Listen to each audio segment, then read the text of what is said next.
지리산의 겨울은 그 어느 때보다도 춥고 고요했다.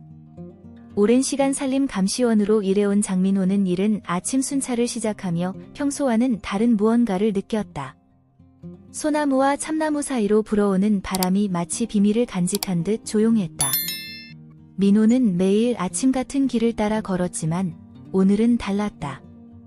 얼어붙은 작은 시냇가 근처에서 진한 갈색 털을 가진 암말 한 마리를 발견했다.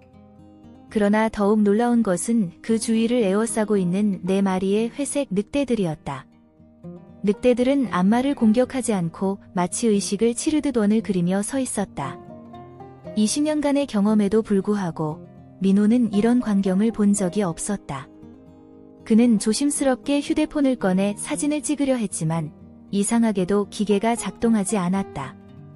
더구나 그 순간 늑대들과 암말이 그를 바라보았고 민호는 그들의 눈에서 인간의 지능과 비슷한 무언가를 발견했다.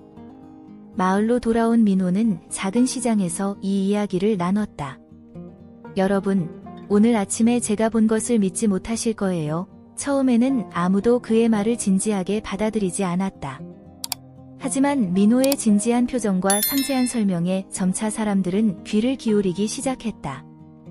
늑대들이 암말을 보호하고 있었다고요? 김혜진이 놀란 목소리로 물었다. 그녀는 지역의 양봉가로 야생동물들의 행동을 잘 이해하고 있었다.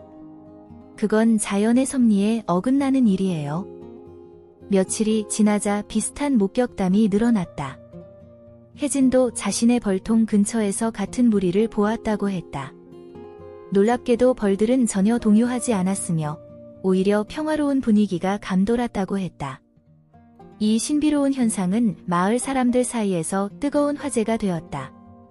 일부는 이것이 불길한 징조라고 여겼지만 다른 이들은 오래된 전설 속 지리산의 수호신과 연관지었다. 전설에 따르면 이 수호신은 인간과 자연 사이의 균형이 깨질 때 나타난다고 했다. 의심 많은 민호는 더 깊이 조사하기로 했다. 그는 숲속 깊숙한 곳으로 들어가 나무들을 자세히 살펴보았다. 그리고 그곳에서 이상한 표식들을 발견했다. 기하학적 모양의 문양들은 분명 인간의 손길로 새겨진 것이었지만 오래된 것처럼 보였다. 민호는 이 표식들을 한국 문화와 고대 신화를 연구하는 이상우에게 보여주었다. 상우는 표식들을 유심히 살펴보더니 고개를 끄덕였다. 이건 무당들이 의식을 행할 때 사용하던 표식과 비슷합니다.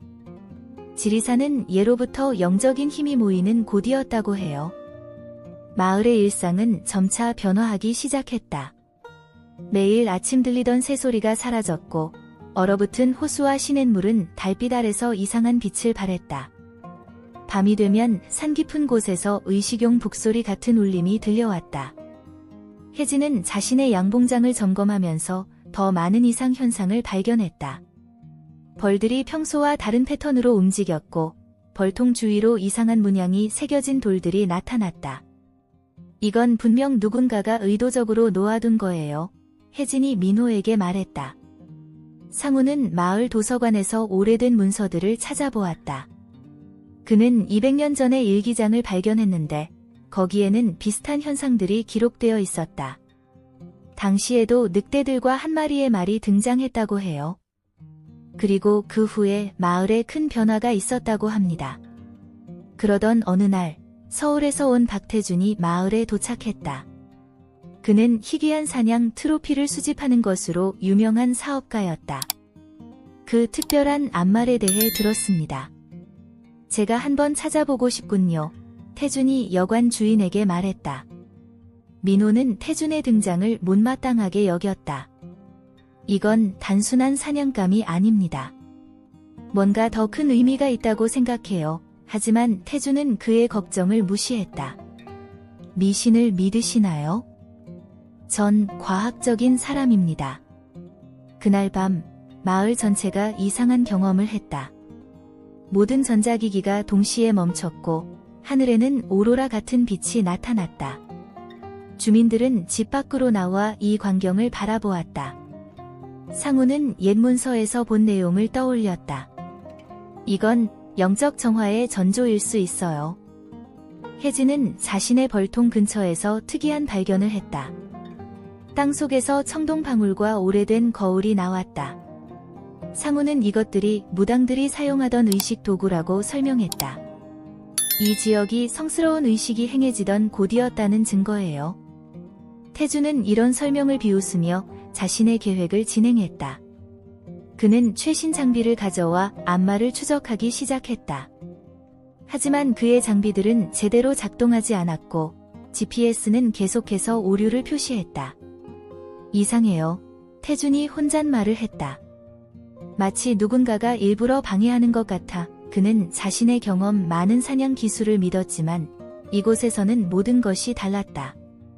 늑대들은 마치 그의 의도를 알고 있는 것처럼 행동했고 안마른 흔적도 없이 사라졌다가 나타났다. 민호와 혜진은 함께 더 많은 증거를 찾아다녔다. 그들은 숲속 깊은 곳에서 고대의 제단처럼 보이는 구조물을 발견했다. 제단 주위로는 더 많은 의식 도구들이 있었고 바위에는 복잡한 문양들이 새겨져 있었다. 이건 단순한 우연이 아니에요. 혜진이 말했다. 무언가가 우리에게 메시지를 전하려 하는 것 같아요. 민호도 동의했다. 그들은 이 모든 것이 어떤 큰 사건의 시작일 뿐이라는 것을 직감적으로 알 수 있었다. 태주는 자신의 첨단 장비를 설치하면서도 불안감을 떨칠 수 없었다. 그의 할머니가 늘 말씀하시던 경고가 귓가에 맴돌았다. 자연의 영역을 침범하면 그 대가를 치르게 된다. 하지만 그는 이성적 사고를 강조하며 그런 생각을 밀어냈다. 한편 마을에서는 더욱 이상한 일들이 벌어지기 시작했다. 주민들은 밤마다 반복되는 꿈을 꾸기 시작했다. 꿈속에서 그들은 모두 같은 장면을 보았다. 달빛 아래에서 의식을 치르는 하얀 옷을 입은 무당과 그 주위를 돌고 있는 암말과 늑대들. 혜진은 자신의 꿈을 상우와 민호에게 이야기했다. 저는 그 무당의 얼굴을 볼 수 있었어요. 마치 오래전부터 알고 있던 사람 같았죠. 상우는 깊은 생각에 잠겼다. 집단 무의식일 수도 있습니다. 이 땅이 우리에게 무언가를 말하려는 거죠. 그날 저녁, 달이 가장 밝게 빛나는 시간에 마을 전체가 이상한 기운에 휩싸였다. 개들이 일제히 짖기 시작했고 말들은 불안하게 울었다. 민호는 순찰을 돌던 중 놀라운 광경을 목격했다. 산속 깊은 곳에서 푸른 빛이 퍼져나왔고 그 빛은 마치 살아있는 것처럼 움직였다. 태준도 이 현상을 목격했다. 그는 처음으로 자신의 과학적 세계관이 흔들리는 것을 느꼈다. 특히 그의 카메라에 잡힌 영상은 더욱 충격적이었다. 화면 속에는 그가 육안으로 보지 못한 형체들이 있었다. 흐릿하지만 분명 사람의 형상을 한 존재들이었다. 혜진은 양봉장에서 특별한 발견을 했다. 벌들이 만든 벌집이 평소와는 전혀 다른 모양을 하고 있었다. 그 안에는 마치 고대 문자처럼 보이는 무늬가 새겨져 있었다. 이건 자연적으로 생길 수 있는 게 아니에요. 그녀가 말했다. 상우는 도서관에서 찾은 고문서들을 더욱 자세히 연구했다. 문서에는 200년 전 이 지역에서 있었던 대규모 무속의식에 대한 기록이 있었다. 당시 무당들은 자연과 인간 세계의 균형을 맞추기 위해 특별한 의식을 거행했다고 합니다. 그리고 그 의식의 중심에는 한 마리의 신성한 말이 있었죠. 태주는 이런 이야기들을 들으면서도 자신의 목표를 포기하지 않았다. 오히려 이 모든 현상이 그의 호기심을 더욱 자극했다. 이 말이 정말 특별한 존재라면 더더욱 제가 그것을 차지해야 합니다. 그는 더 강력한 덫을 설치하기 시작했다. 민호와 혜진은 태준의 행동을 막으려 했지만 그들의 경고는 소용없었다. 당신은 이해하지 못하고 있어요. 혜진이 간절히 말했다. 이건 단순한 동물이 아니라 우리 마을의 역사와 연결된 존재예요. 그날 밤 달이 구름에 가려질 때마다 산에서는 북소리가 울려 퍼졌다. 주민들은 이것이 무언가 큰일이 일어날 것이라는 신호라고 느꼈다. 마을 전체가 긴장감에 휩싸였고 모든 이들의 마음속에는 같은 질문이 맴돌았다. 도대체 무슨 일이 일어나고 있는 것일까? 갑작스러운 폭설이 마을을 고립시켰다.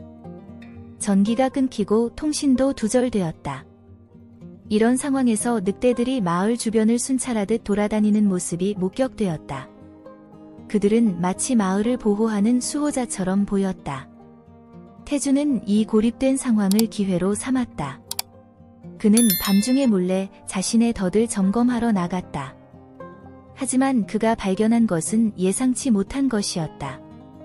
모든 덫이 꽃으로 뒤덮여 있었다.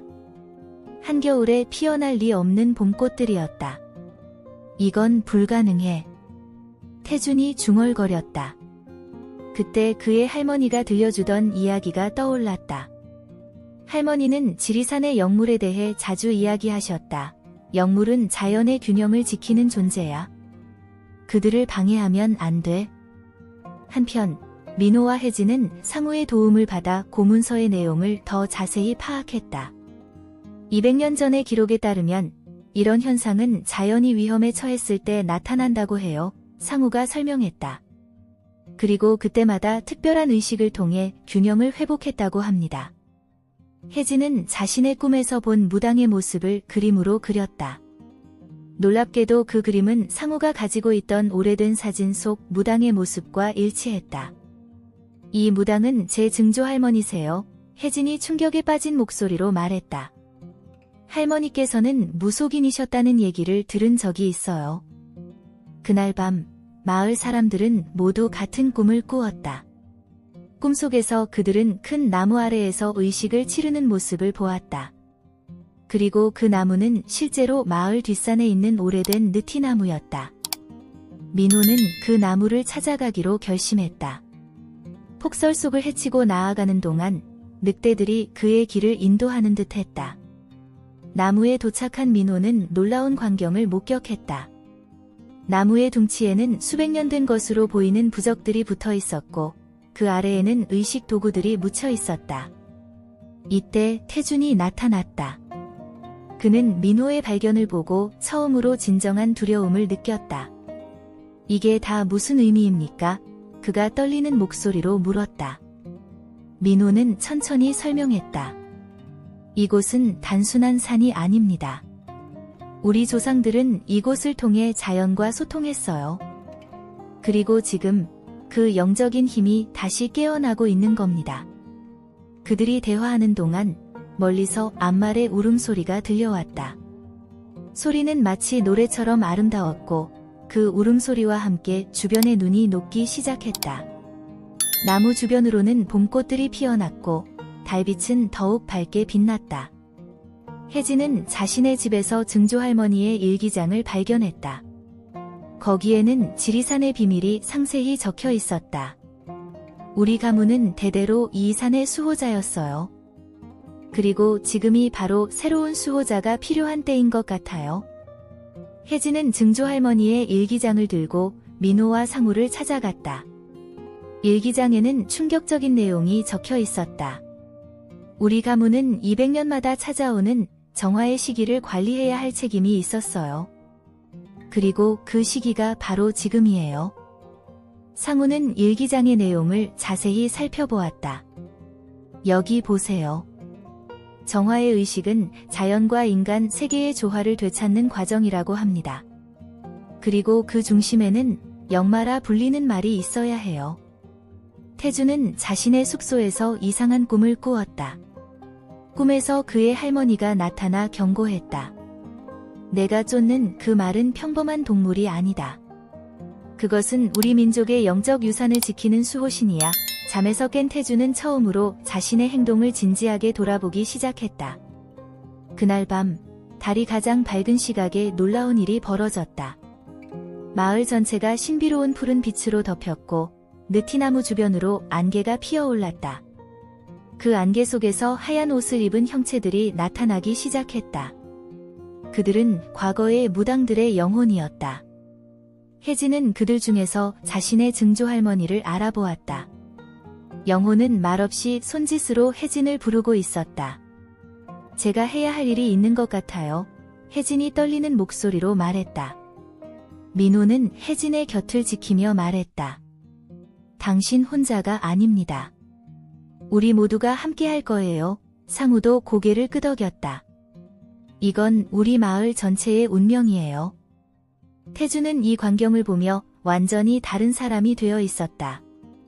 그의 눈에는 이제 경외감이 가득했다. 제가 너무 어리석었네요. 이건 제가 가질 수 있는 그런 것이 아니었어요. 암말과 늑대들이 나타났다. 이번에는 더 많은 늑대들이 합류해 있었고 그들의 눈은 달빛처럼 빛났다. 암말은 혜진에게 다가와 고개를 숙였다. 그 순간 혜진은 모든 것을 이해했다. 이 의식은 단순히 자연과의 조화만을 위한 게 아니에요. 혜진이 깨달음에 찬 목소리로 말했다. 우리의 뿌리와 전통을 잊지 않게 하기 위한 거예요. 현대화의 물결 속에서 우리가 잃어가는 것들을 되찾게 하는 거죠. 마을 사람들이 하나둘 느티나무 아래로 모여들었다. 그들은 마치 오래전부터 이런 순간을 기다려왔다는 듯이 자연스럽게 원을 그리며 서 있었다. 눈 내리는 겨울밤이었지만 이상하게도 춥지 않았다. 태주는 자신의 모든 사냥 장비를 거두어들였다. 이제 저는 이곳의 수호자가 되고 싶습니다. 그가 진심을 담아 말했다. 제 능력과 자원을 이곳을 보호하는 데 쓰고 싶어요. 달빛이 가장 강하게 비치는 순간 혜진은 증조할머니의 일기장에 적힌 고대의 주문을 읽기 시작했다. 그녀의 목소리가 울려 퍼질 때마다 주변의 공기가 진동했고 늑대들이 하늘을 향해 울부짖었다.